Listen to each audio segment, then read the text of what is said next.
Mm-hmm, mm-hmm, mm-hmm, mm-hmm.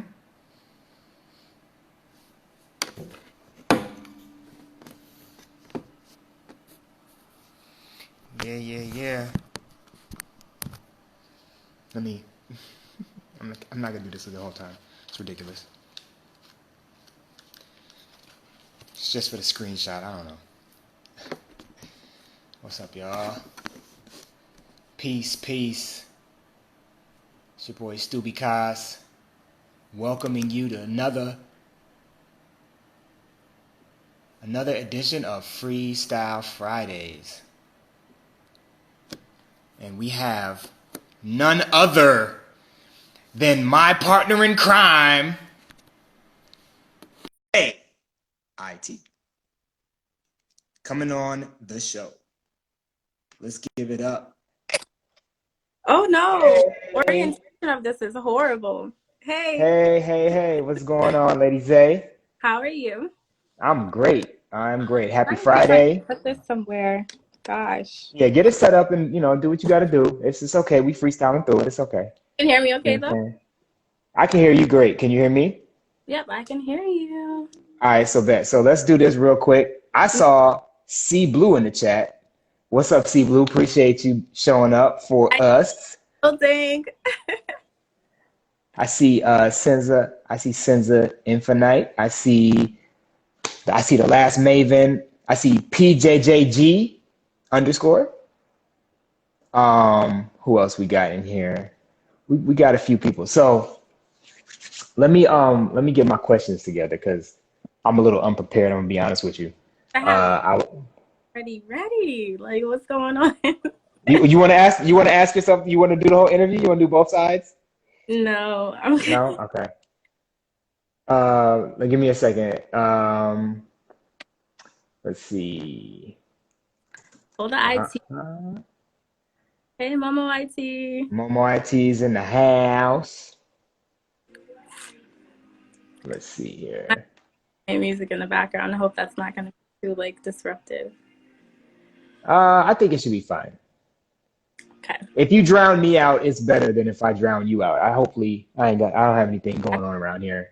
That was what I'm trying to say. You said what? I said I'm thinking it's gonna drown me out, but we might be fine. Nah, you be all right. You can project. You know how to project. You a rapper. Come on. I guess. Say it with your chest. Diaphragm, right? All right. So, y'all know the format by now, but I'm going to tell y'all how this goes, right? We're rappers, right? We're metaphor masters to a certain degree. Some of us maybe not masters. I'm not going to call myself a master, but I'm a metaphor user, right? On a regular basis. I think all of us are really. We don't always know that we are, but we like to try to figure out how to weave hip hop and weave rap and weave the process of putting words together into how we discuss things, right? So we are going to ask a series of questions, and we call those bars because we're rappers. We call those bars, right? So we got a certain number of bars, excuse me, ready for Lady Zay that we're gonna lob at her and see how she handles, right? We're gonna alley-oop some things. But yeah, we'll hopefully get 16 bars in, and then we'll see if let's start off by you introducing yourself and just giving people a kind of a gist of who you are and what you do. Gosh. So I'm Angelie. A lot of people know me as Zainab or Lady Zay, hence the IG handle. And I would consider myself like a multi-passionate artist, newly, I would say, UX designer. And Hey, I know you're a UX designer too. A lot of people don't know that. So I have UX experience. I have UX design experience. I'm not necessarily a designer, but I haven't taken a full on certification program like you. So you're definitely more qualified to speak on it than me at this point. So. and there's some self-proclaimed UX designers out there. I don't think there's anything wrong with that if you studied it, So Nothing wrong with it. Nope. So yeah, what's the first question you have for me? All right, let's get this going. So obviously what we like to do is talk about what's called nominative determinism, the way that you name something, or the way that the thing that is named expresses the purpose for which it was named, right? So can you speak on how you came up with your artist name, Lady Zay, and how important the different aspects of that name are to you? And there's a second part to that question, but I'll go ahead and let you get to the first part. Yeah, sure. So Lady Zay actually wasn't like intended to be an artist name. Mm. Just kind of like a nickname that just kind of stuck with me. I think at the time when I was looking for an IG name, another name that I wanted wasn't available, so I just kind of stuck with Lady Zay. Again, Zay is short for Zainab. So Zainab is kind of like a name I adopted when I became Muslim, and so again, like the whole Zay, Zainab, Zay became like my nickname, so hence the IG handle. And the name Zainab, like in the Islamic tradition, the prophet that I follow, peace be upon him, his wife, his daughter, his granddaughter, they all had this name of Zainab. And I actually, like, not so much named myself after them, but there was this girl that I met, this Somalian girl. This was actually way before I became Muslim. And her name was Zainab, and we became friends, and then she got, like, sent back to her country, and I always thought of her. And so, like, when I became Muslim, I'm like, I remember that girl Zainab, and I just thought she was, like, so beautiful. So I kind of just took the name, and everybody said, it's, like, it's pretty fitting for you. So just kind of kept it. And the lady aspect of it, again, like the women in the Islamic tradition who have that name, the ones that I mentioned, the term lady was kind of, like, put before their names as a way to, like, honor them, because they're just these women who were, like, great examples for, you know, the women of my religion. They were, like, courageous, and they kind of, like, served humanity, and they were just, like, women to be honored. So putting the term lady before their names was, like, a way to honor them. And then also, like, lady is, like, a term used for royalty. So, you know, it kind of just reminds me to always be, like, a lady. And, you know, I'm doing things that are lady-like. So, Lady Zay, there you have it. That is an amazing proclamation, and you are definitely living that proclamation every day. At least every day that I've had a chance to interact with you. We've known each other for at least about a year and a half now, maybe a little bit more than that. I bet. So I think the second part of my question you already answered. So I appreciate the extensive bar that you just gave with many intents. So so one of the things that I don't think you necessarily mentioned explicitly, but you know, if people go to your Instagram account, they can see that you are a culinary artist. Perhaps I don't know if you are certified, or if you, like you said, you know, homegrown, you know, or what have you. But how often? And by the way, the stuff that you have on your Instagram, for those of you who haven't been to Lady Zay's Instagram and scroll down like towards the bottom, there's like all this great, you know, photography that she has of all the things that she's cooked, the dishes and things that she's had, you know, that she's prepared or that she's eaten in restaurants and stuff around the world. So it's really cool to see, like, you know, all of the artistry of that. But as a homegrown culinary artist, how often do you find yourself freestyling a complex meal? And do your more complex meals require more planning, or do you just kind of freestyle it the whole time? That is actually a really good question. I would say I've definitely gotten to the point where I can freestyle more with cooking. But that wasn't always the case. Like, there was definitely times where I would, like, stick to a recipe. And I would say, like, the better you become at cooking, there's more space to freestyle with cooking. So, like, for instance, let's say you're following a recipe. There's room to kind of divert from it a little bit and maybe kind of add your own seasonings, or, you know, incorporate some other ingredients. And over time, you just kind of know, like, what pairs well with what, you know, what flavors kind of go together. And if you're, like, less experienced cook, you don't have that same kind of, like, muscle memory, so to speak, when it comes to cooking. And so you might have, you know, a little bit of a harder time, like, pairing things together. And it's going to be, like, a lot of trial and error. A lot of L's. Yeah, exactly. Food that Lessons. you might, you know, feed people while you're experimenting and kind of, like, learning how to cook. So yeah, definitely there's an element of freestyling to it now, more so than before. And yeah, I'm at the point where I can, like, come up with recipes, and people kind of come to me for recipes. Like, my little sister, this whole, like, quarantine, we've been, like, FaceTiming. and like I'll tell her like what groceries to buy and like to make like a particular meal. And now she's like cooking on her own. So I was like, this is probably like one of the best things that came out of like, you know, the quarantine. So Nice. There might be an opportunity there for you to turn that into like a show, or maybe like a live, or maybe like a something where you can tell people. You say what? I said, who says I'm not working on that? Oh, hey, if you are, do what you do. Go ahead and cook in the background, cook it up.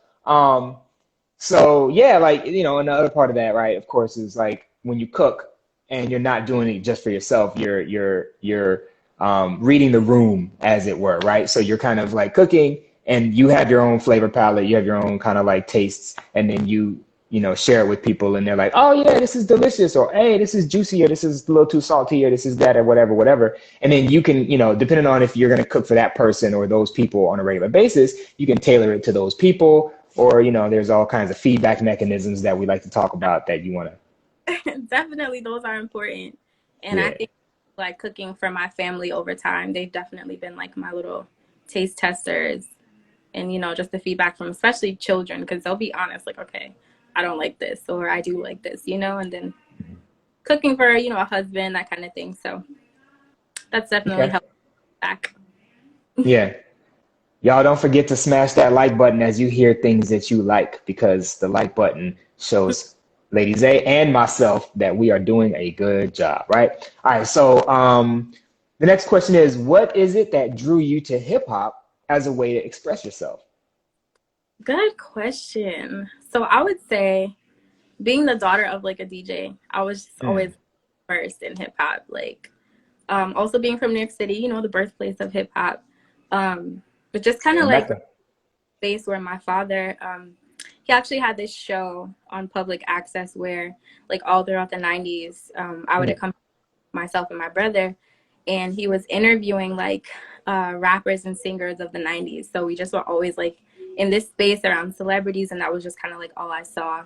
Like, imagine like having like SWV take you out to ice cream, and like Destiny's Child, happy birthday to you. These are like my memories from childhood. And then also my father, he was like a part of a community of DJs. So a lot of the like heavy hitter DJs I grew up around, DJ Beverly Bond, she's the founder of Black Girls Rock. She's actually my godmother. So just kind of like growing up in this space with DJs who are kind of like the thought leaders in the music space. They always know, like, they get to hear music before it's released to everyone else. So kind of like always being in this space where you have like this great music around you, I kind of grew up like emulating that. Like, there was never a question like, okay, yeah, this is what I want to do. And me kind of being like a shy person, hip hop became like an outlet for me to just kind of express myself in a way that I felt I couldn't really do before. So yeah. It's hip hop has been very empowering for people who consider themselves to be the voiceless. And I think that's a very great encapsulation of how that can work. And, you being musically inclined definitely lends itself to you being able to spit fire bars now that you're a grown woman and you have all these perspectives and things. Thank you. Yeah. All right, so next question. These are all bars, of course. Next question. What would you say, and this is a little bit of a longer one, are the underlying sources of your many various expressions? Because we talk about, the different underlying sources that could be like where you come from, where you grew up, the being on the kind of like public access show, being exposed to different people, stars, not kind of really being like starstruck and stuff like that. Your religion and spirituality, or school, or whatever. What would you say are the underlying sources of those expressions? And then how do those underlying sources interact with your expression of cooking, baking, travel, journalism, poetry, musicality, and even parenting? And anything that I missed, you can just, just feel free to just dump it in a pot and cook it up. Packed question. So let me try to from understanding. So I would say, like, growing up in the projects, right? It's a really kind of confined space. And for me, I kind of always just looked at myself like this diamond in the rough. And then there was kind of like this duality where I would see people living these like amazing lives, like these celebrities. And then we go back home to the projects. And it's just like, there's just kind of like disconnect. It's like, okay, so it kind of always made me realize like I'm meant to do more. There's more that's supposed to come out of my life, you know, like again, the whole like diamond in the rough thing. And then the great thing also about being from New York City is that even though we live like in these confined spaces and there's like a lot of people maybe like in the building that you live in and in your neighborhood, like New York City is so diverse.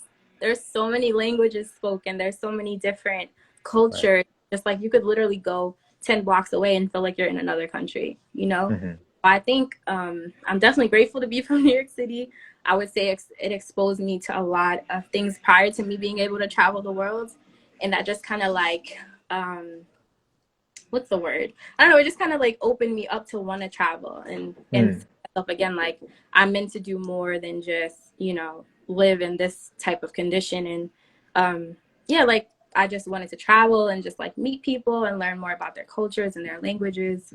And yeah, I think also my religion opened me up to that. A lot of people might look at Muslims and think that they're just like Arabs or, you know, in that Middle Eastern region. There's literally Muslims in every part of the world. And I think also when I became Muslim, when I started trying these like other foods from different cultures, that opened me up even more. I'm like, okay, I want to go to where this was made authentically. Like I want to go to the source of this. I want to try this in its most authentic environment. And again, like it was just like a combination of all these things that just made me want to like travel more and just meet more people and just learn more about like the world around me. Because I realized like I was only confined to the space around me if I allowed myself to be. And there's literally that I have that still never left the projects. They've never been outside of like their 10 block radius. And I'm like, that could have never been me, you know? So that's all. Sorry, that was a lot. No, it was a big question, and you know, it was a big answer. I appreciate that. There was something in there that you mentioned regarding let's see.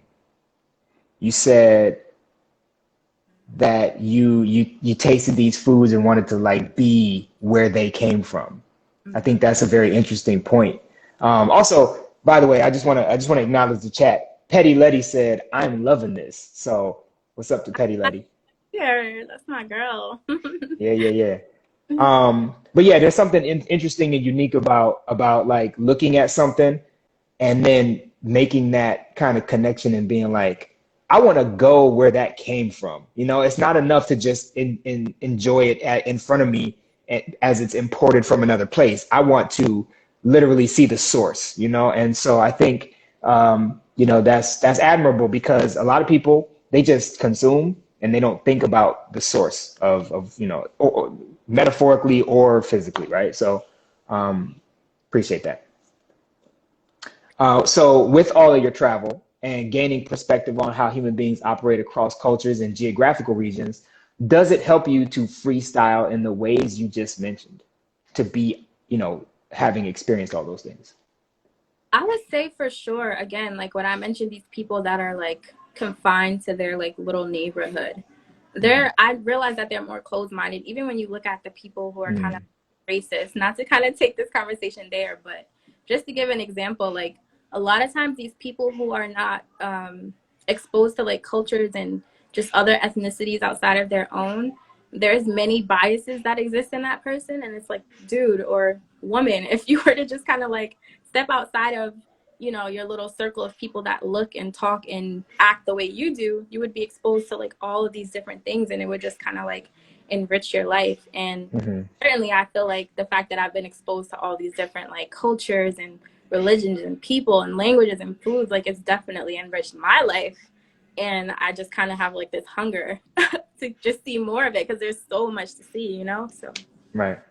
Yeah. And Child Bella 718 says we call them uncultured swine. That's funny. I've heard that definitely several times. But so with that, it's, you know, you limit yourself when you're not going beyond your block, as the expression goes, right? So I guess the limitations that people have on their mind are actually contributing to their worldview, like what they think the world is. It's not just about like what they're not exposed to, but it's about what they think the world actually consists of in its entirety. And it's like, nah, you got to go way. There's like a universe of things, you know, and Sure. it might be overwhelming for some people, but I think the more you start to dive into it, it's like jumping into the ocean and then like figuring out how to swim and maybe realizing that you can breathe underwater. For sure. And then, you know, just living down there maybe. So many times I've left the country, like I'm literally sad as I'm like my plane is landing back in the US because I'm like I just want to exist in that space where people aren't looking at me crazy because I'm like Black or Muslim or it's just like going to places where people don't know you, they don't know your name, you might not speak their language, or maybe you know a little bit of what they're saying, but it's just about like I can't even really describe it, just the feeling of just being in this unexplored territory. At least you haven't explored it yet, and just like again coming back to this country where like all these other problems that we have is just like African Americans, or just I don't know, it's just different. Yeah. I could I mean, when you gotta go, you gotta go. I think 2020 is definitely a year where a lot of people are starting to think that maybe it's not necessary. It's not necessary for us to necessarily be in the United States all the time. Like I think people are starting to expand because we've actually gotten condensed down into not just being American, but being like homican. Like I represent the nation of my house, and that's it. You know what I'm saying? So yeah. Chabella said self-containment is damaging to growth. So that's very true. Very true. So let's move on to the next question. Do you feel like there are any conversations missing from the mainstream rap spaces? And do you feel there are novel or untapped source domains, as we always talk about metaphor, having a source domain and a target domain? Are there untapped or novel source domains for the practice of using metaphor in rap because of what's missing from rap? Does that make sense? I know there's like the term like you can't really say anything that hasn't been said already, but I think there's always a way to kind of say something in your own way. So I would say like right now the culture of women in rap, at least it seems to be a very like one dimensional kind of thing where a lot of women are just talking about like finessing men and money and like materialism and just like all these things, and I'm just like, okay, can we hear something different? I'm not judging anyone, to each their own. That's what people want to hear right now, so more power to them. But for me, I certainly feel like there's always going to be room for like innovation. And for me, like I can't see myself releasing music like in a traditional sense, like just releasing singles and albums and like performing and touring. Like I have no desire to just do that and kind of like compete with this super saturated space of artists that already do that.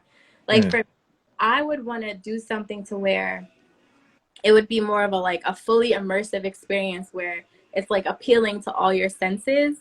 And so like, you're seeing something, smelling something, tasting something, hearing something, touching things, and just kind of like, the sixth sense, this like spatial awareness. And it's just like this fully immersive experience. I have no idea how that's going to manifest or what that would look like for me to like offer. So like a hip hop food nightclub type of thing? I don't know. I think it needs to be, I'm kind of like picturing it as like some type of gallery where it's not like just observing art. You're kind of like, it's a more intimate kind of thing. And just also kind of like exclusive. Again, I have no idea what this is going to look like, but just when I picture it in my mind, I want to do something like that because I feel like that's something that I personally haven't seen artists do. So yeah. And, you made a point earlier about, what you might hear from, let's say, the majority or the mainstream female MCs out there is, what the people want to hear right now. But I have this thing where I say that, the industry kind of supplies the supply, and the demand is only limited to what the supply is. So if people don't know what's out there, they'll only demand what's on the top 10 or what's on the top 40 or what's available to select from. Because there are artists, like, for instance, if we're just talking about like the women in hip hop, you have like a Rhapsody. There's literally people, like, let's say I'm in like a Uber and I hear someone listening to like particular female rappers. I'll ask them like, why do you listen to this, or why do you like this person? And then I'll ask them if they've heard of somebody like Rhapsody OT, and they'll be like, who's that? And I'm just like, this is a problem. So it's like there are options, but it's just a matter of like those options not being like easily accessible, I guess. So You know, when I was growing up, there was a lot of top 10 radio shows in Chicago.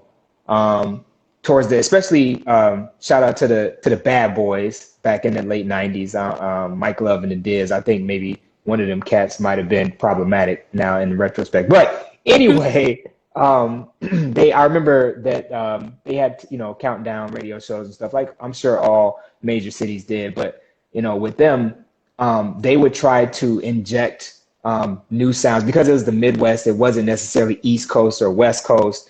There was a lot of diversity that they would try to inject into the countdown, and they might do that or whatever. But you know, I think the thing that I learned from that was that you know, when you have the power to expose people to something new in a format that is reserved for the kind of like industry, like corporatocracy, you give people an option that they didn't know that they had. And so injecting that option into those places where the options aren't supposed to be, I think is the way, maybe one of the ways at least, to probably do something to kind of expose people to new stuff. So having Rhapsody on a top 10 countdown or a top 40 list or something like that is something that the program director has a control over, and they would have to get Rhapsody OT, Cyrock, I want to say OT or what have you. Even when it comes to like a more conscious version of hip hop, like you could easily think of so many male rappers that kind of fit into that space. But it's like when you think of female rappers or women rappers that kind of follow that guideline, it's like you can kind of name them on one hand. And to me, that's kind of like sad, because it's like, why aren't there more women in that space where you can say like, okay, they're talking about something positive, or they're empowering women, or just kind of putting a positive message out there. Instead, we're like force-fed these, you know, this finesse culture. I really like that word, finesse. I like when you use it. You use it so like nonchalantly, but it's so impactful. That's what it is, though. If you think about it, it's just about like finessing people and just kind of getting what you want from someone without really giving anything in return. And I don't know. I just don't, you know, sending a positive message, and I'm just not. Yeah. Or it just being transactional. That's the another way of looking at it. Is like, you know, you can finesse somebody to get something out of them. You try to give them something in order to get what you want, and what you give them isn't something that's valuable to you. So it's really just transactional. And that's another problem that we have in our society today, because of what I believe to be capitalism being the source of that. But that's just my opinion. So let's get to the next question. Let's see. How does the implementation of effective user experience design free up people's time and energy? Because you just learned about this, so I feel like it's fresh in your mind, but I want you to speak on it, please. I think effective user experience design can not only like save people time. I mean, the ultimate goal of effective user experience design is to like create a product or service that gets the end user from like point A to point B in the most like efficient way, hopefully like pleasurable for you, and just create things in a way that are like super intuitive for like the end user. But in terms of user experience design being like life-changing, or it can save a life, I was actually watching this documentary called Skin, and this woman from Nigeria, she was talking about colorism and how it affects women like in different parts of Africa that are on like the spectrum of like, you know, just being Black people with different skin tones, that kind of thing. And there was this one part of the film where they talked about the fact that like, I think they interviewed like a filmmaker or like this photographer. And he talked about like when the camera was first developed, there was an issue of like people of darker complexions not necessarily showing up well on camera or in photos. And so instead of fixing the problem with the camera, people thought they needed to fix themselves because they're like, okay, I'm not photographing well, or I'm not filming well. And, you know, there was no incentive for the people who are creating this camera to be inclusive, you know, because it wasn't Mm-hmm. really necessarily made for Black people. And that's like a whole nother conversation. But Mm-hmm. yeah, like also they talked about the fact that like women in Africa, you know, at the time they didn't have like social media or like all these means of like looking for partners. So they would send photographs to like possible suitors. And then so the men would see these photos of women. The darker women would look like dull and like lifeless in the photos.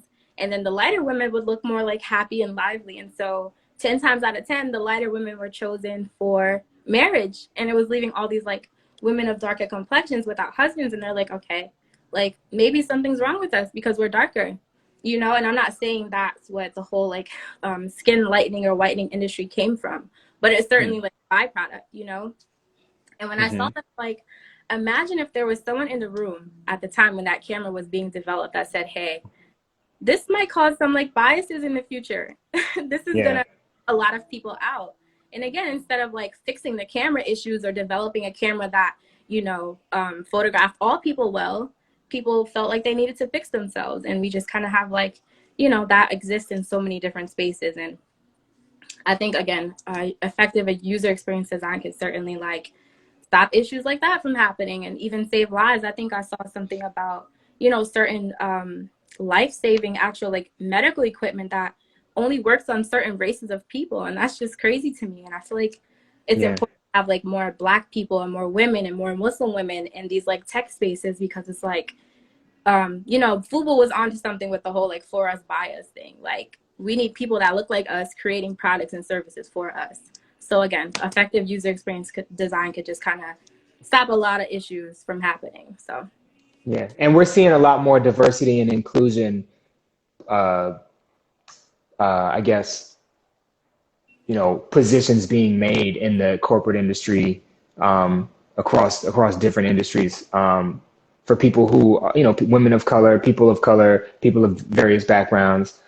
This idea of diversity and inclusion, in the marketplace is supposed to, improve not only, the way that the company looks and their ethics and all that kind of stuff, but also the end user experience of, this laser hair removal technology is something that I can get now that I have darker skin versus, a year ago or 5 years ago, it was only like super pasty people that were like really high on the spectrum of lightness. So yeah, uh, can one design with freestyle and think about the end user experience at the same time, or are those things kind of mutually exclusive?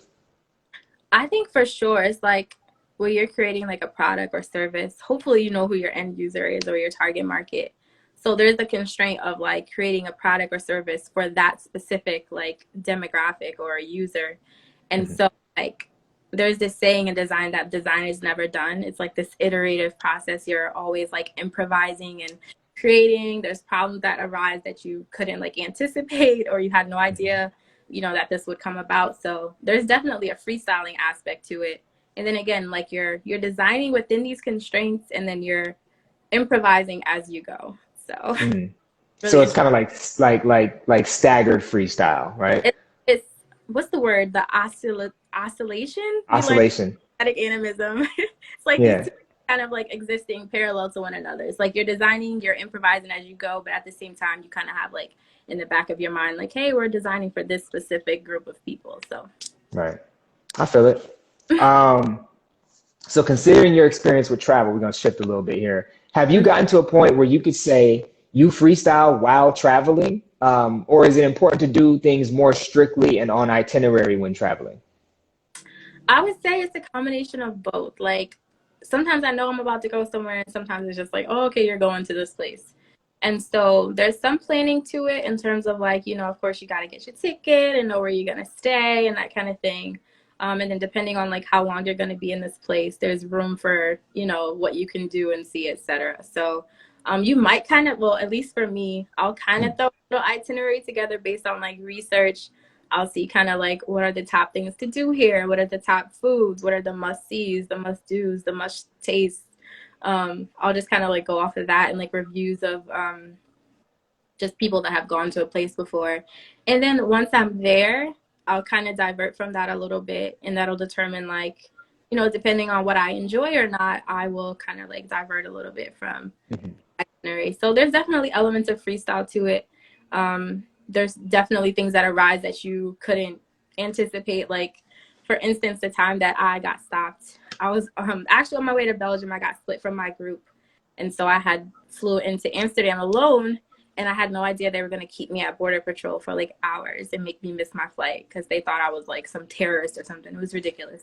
But anyways, the thing that got me out of this situation was I had to show them my Instagram. They're like, why are you traveling to all these countries in like 11 days? I'm like, well, if you really must know, I'm taking cooking classes. I'm going to Belgium to learn how to make chocolate. I'm going to Paris to take a class on baking. Like, I legit was like traveling to all these countries to learn how to make different foods or whatever. So I had to show the Border Patrol agent my Instagram feed to show him that I cook and bake.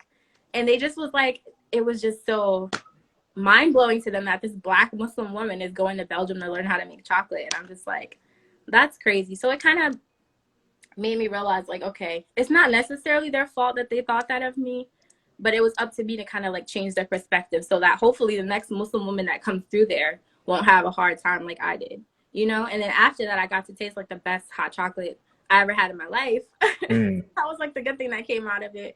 But yeah, for sure. So I don't know if I answered the question or not, but no, that's great. That's great. And that's a lesson for anybody who likes to travel, who feels like they may be stopped at the border or sitting in customs. Have an Instagram account of things that you do so that you can go and be like, yo, here's the proof. Here are the receipts. You know what I'm saying? This is what I do. I does this. You know what I'm saying? A trip right there. Hey, and if not Instagram, then whatever social media or, pictures on your phone or some other kind of receipts, just having something to show that it's like, I'm not just here looking suspicious. I actually am a regular person, and here's the proof. And it's unfortunate that we have to do that. But we gotta educate people sometimes. It's okay. Yeah. Sometimes you just got to do that. So what's the biggest so far public news story from your perspective right now? And in your mind, on the flip side, what's a dark horse candidate or most slept on story for 2020? I don't watch the news. Any news that I get is kind of like from Twitter. So I purposely, because I'm like a highly empathic person, like I feel all the things that I read and that's happening around me. It's just like too much. I would say I'm definitely looking forward to a stimulus, another stimulus check, to see when that's coming. I'm trying to figure out when unemployment is going to end. That's important. But more importantly, I'm waiting to hear when these cops are going to be arrested that killed Breonna Taylor. That's right. Anything Shout else it. is not important. And yeah, that's that. Yeah, definitely justice for Breonna Taylor. Let's go with that. Time is ticking, y'all. Let's do it. All right. So what methods do you use to maximize your confidence or inversely minimize your anxiety towards pursuing your goals? I would say the number one thing is to just go after them and do them. Like this live, you've been trying to get on here for so long, and I was dodging you because I don't know, I'm just like I'm not so much an introvert. I would consider myself an ambivert. It just kind of depends on the situation, but I don't know what it was. I just did not want to go live. So how you feel about it now? I feel better. I'm glad that I did it. And again, I feel like those situations where you feel like not sure about something, I think it's important to just do it and get it over. And then I think it's important to have like a support group to just kind of like remind you of like your greatness. It's good to have like those kind of people around you. That's definitely going to boost your confidence. And then also like just kind of affirmations also help me a lot with like confidence. It's like you just kind of reassure yourself and tell yourself like, hey, you're good at this or you're good at that, and like you've accomplished things and you've overcome so many challenges and this and that. So I think that's important. Dating is good for anxiety. I try to do that regularly and just like kind of realize what are those things that kind of trigger that and try to stay away from them. Like the news, for instance. I don't like to watch the news because it triggers anxiety. So yeah. That's very true. I think a lot of people maybe don't realize how much the news is crafted to trigger your anxiety. And people, sit in boardrooms and back rooms and stuff in these media companies, and they plot and plan on like how to actually get under people's skin. You know what I'm saying? And so you gotta kind of protect your neck. You know what I'm saying? For sure. Shout out to Wu-Tang Clan on that one. So, all right. So, as a parent, how? Because we've had a few different people on talking about children, right, and the importance of children and how they relate to freestyle and all this kind of stuff and what they're going through right now. I know C Blue IT is still in the chat, I believe. How have you been able to keep your children from panicking about the pandemic and the uprising state of our current world, considering they've likely never seen something like this before in their entire lifetimes? And do you feel like they're handling it better than you thought they would, or do you feel like you have to put in some extra work to kind of like get them right?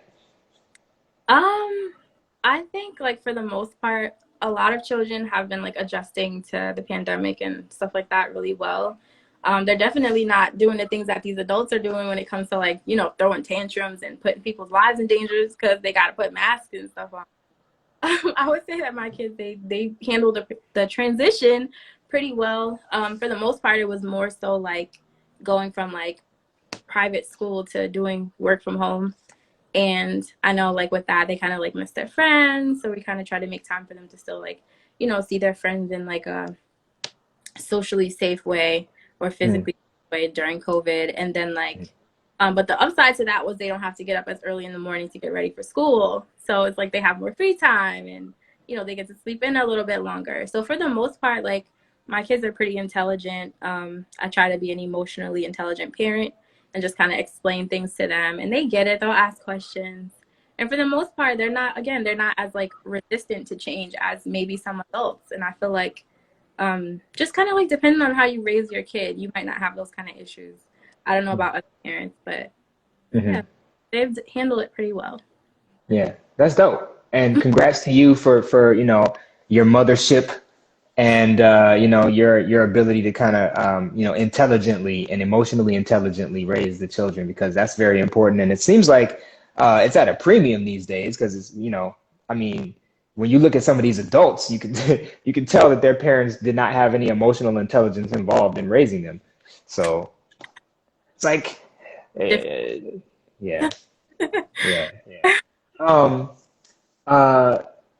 Me being a gamer, a person who likes video games and stuff, that's obviously another way for kids to interact with each other, like, get on Mario Party with your friends or whatever online kind of, kid friendly. What's that? I said my kids in this like Roblox and what's the other one? Minecraft. My goodness. Yeah. It's a way to connect. It's a way to connect and maybe abstract the experience of being face to face by kind of, getting together to do an activity and you're still doing collaboration. You're still able to chat, whether it's voice chat, whether it's typing, and hopefully a lot of kids right now, I don't know this across the board, but hopefully a lot of kids are learning how to type way better. Because everybody's got their Twitter fingers popping. They're definitely navigating better than some adults. Very tech savvy for sure. So did you know, speaking of video games, that there was a long running online game called RuneScape? A lot of people are probably not familiar with the name of the game, but in which there's a ship, a galleon to be exact, galleon, named the Lady Zay. First of all, I never heard of RuneScape. Sounds like an Android game or something. No, it's a PC game.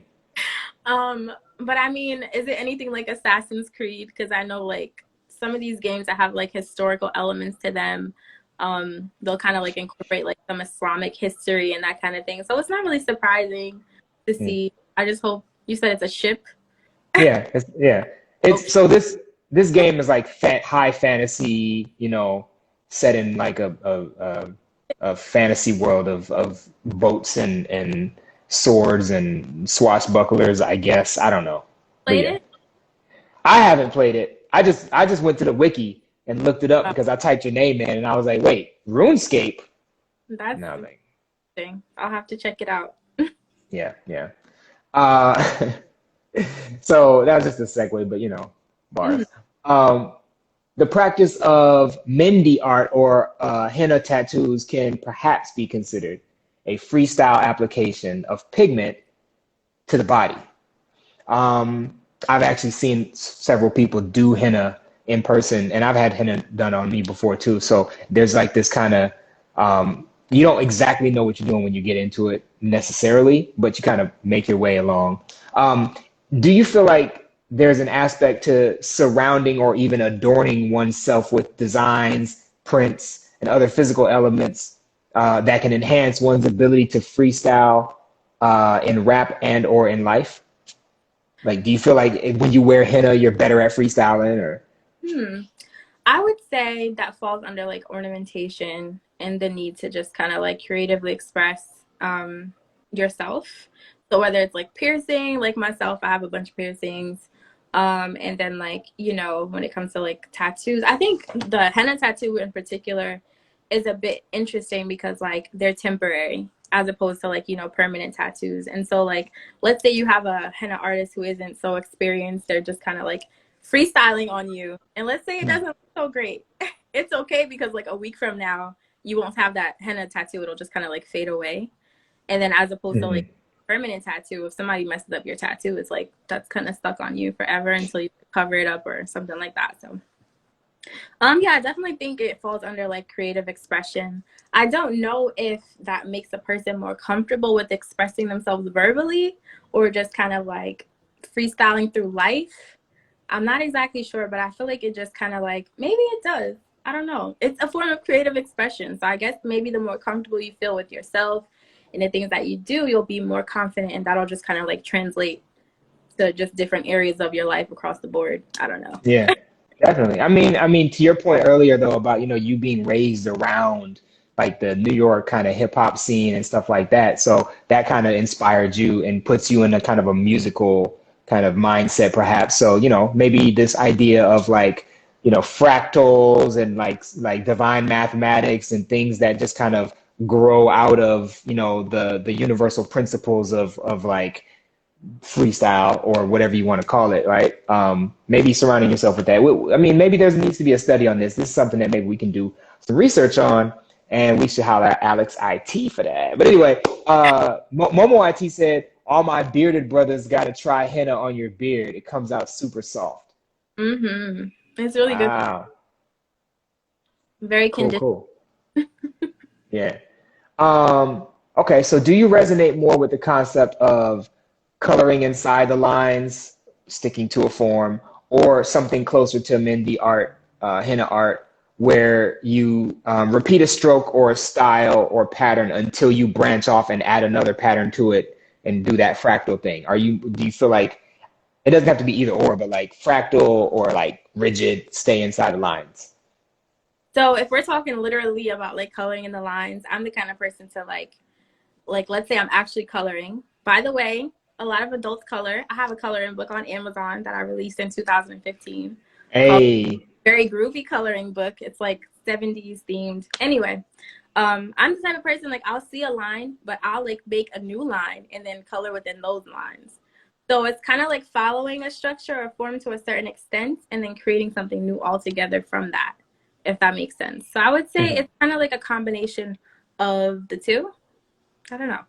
Yeah, I feel it. Rug Life Bilal wants us to be spitting right now because it's Freestyle Friday. Um, I will say this. I will say this. We could freestyle, but I think what's more important is understanding the entirety of the concept of freestyle, right? It's not just about rap. Rap Mm-hmm. is one very small part. Um, there are bars being dropped in these questions. There are bars in the fact that we're actually elucidating and illuminating more about the nature of freestyle, the nature of how life can actually be a freestyle. as a metaphor, as a conceptual metaphor. So that's what's important in the case of this particular stream. I would say follow Lady Zay. Maybe she'll throw up a live one day and she'll just be spitting some bars. Or not. They might freestyle cooking before they catch me freestyling on a live. Just saying. Right, and that's the diversity that we want, right? That's the diversity that we're looking for. Chef too, by the way. So what's that? Rug Life Bilal, the person you were just responding to, he's actually a chef, like a top chef in New Orleans. So he knows how to freestyle cook. Bet. So the last bar, we already got to our bar 16 right now. What are your plans? And this is what I've been asking everybody for the reopening of the world after COVID-19 is done for good. Gosh, there's so many things. Definitely traveling again, exploring all these new places that I haven't seen before. I want to go skydiving. Ooh, that's adventurous. I want to have more kids. I want to get married. There's so many things I want to do post-COVID. Yeah, just like exploring and just doing all the things that I've always told myself that I will do. And I just kind of put it off because it just didn't seem like important or like right now. But COVID has definitely made me feel like the world's ending to a certain extent. So I'm like, all the stuff that I told myself I wanted to do, like start a business and put more music out and just like all these different ways I want to express myself that I kind of like hold in because I'm shy. Like it just made me feel more of a sense of urgency to kind of get the ball rolling with all these things that I want to do. Yeah. Greg Newman IT is saying he's going skydiving tomorrow. That's awesome. Wow. He might be able to give you some pointers on how to get all that set up. You might have to come out to LA to get that done.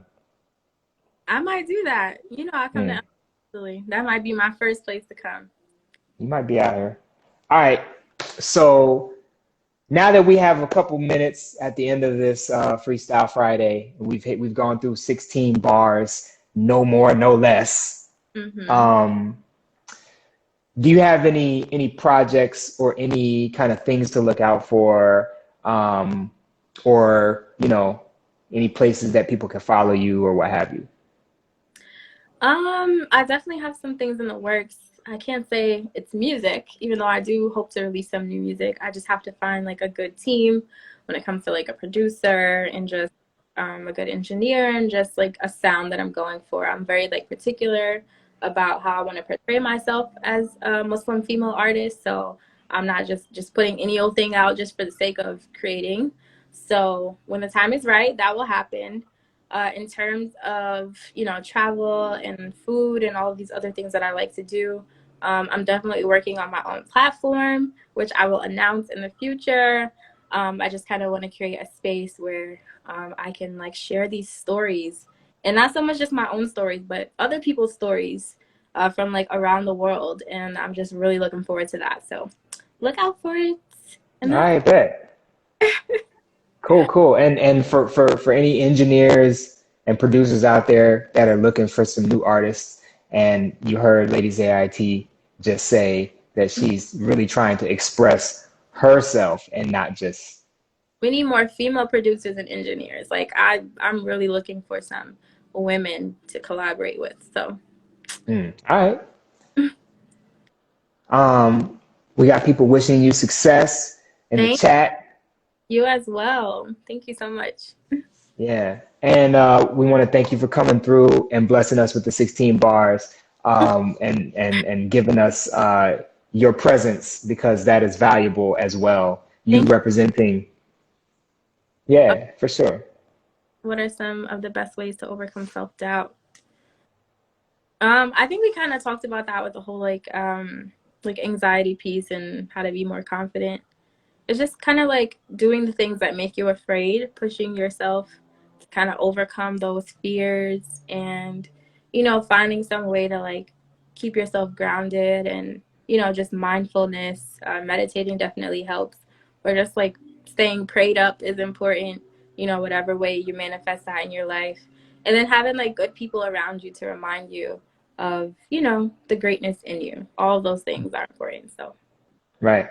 We heard C Blue IT last week mentioning the production aspect, and she's definitely a very dope MC and becoming a very very amazing producer as well with that musical background. So you might want to holler at her. And then Chabella says, I'm going back to school next month, gonna learn switchboard, so stay tuned. That's awesome. So you might already have your super team right there. For sure. See, we working stuff out. We're working stuff out on the stream. Look at that. So yeah, thank you, Lady Zay. Yes, very much so. We appreciate you coming through, and we appreciate everybody in the chat speaking on things, responding, hitting that like button, sharing the thing, doing everything that you got to do to get this stream to be the best. So, love y'all. Yeah. All right. We out this Friday. We'll see y'all next Friday. Peace, everybody. Peace. And stay safe. Put a mask on when you go outside.